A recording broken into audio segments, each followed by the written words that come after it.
Hi friends, welcome to Jaya's garden. இப்போ உட்காந்து நான் வேலை பார்த்துட்டு இருக்கும்போது தான் பார்க்குறேன். இங்கே பாருங்களேன், வெண்டைக்காய் செம்ம இல்லை குட்டட்டி. நான் மர வெண்டை வந்து ஏற்கனவே வச்சுருந்தேன். அது இதே ஷேப்பில் இருக்கும், ஆனால் இன்னும் கொஞ்சம் நீளமாக இருந்தது. பட் இது வந்து ஷேப்பு கம்மியாக இருக்குது. பட்டை 1 2 3 4 1 2 3 4 5 6 7 8 9 பட்டை இருக்குது. குட்டட்டீர்னு இருக்குது. ஸோ காய்க்க ஆரம்பிச்சிட்டு நிறைய காய்களும் வர ஆரம்பிச்சிட்டாங்க.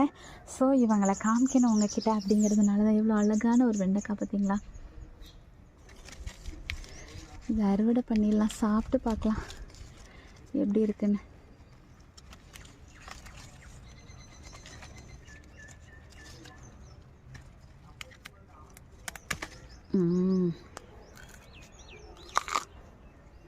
அப்படி இவ்வளோ விதைகள். மரவண்டையில் வேறு 2-3 வெரைட்டி இருக்குது போல் இருக்குங்க. இங்கே பாருங்களேன், இதோட குட்டை மரவண்டை அப்படின்னு பெயர் வச்சுக்கலாம். நான் மேலே உள்ள அந்த இது வந்து தட்டிமனாக இருக்குது.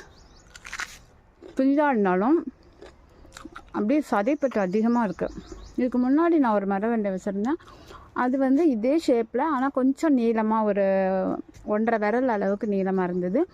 கொஞ்சம் மெல்லிசான இது இருந்தது, மேல் தோல். ஓகே ஃப்ரெண்ட்ஸ், பாய்.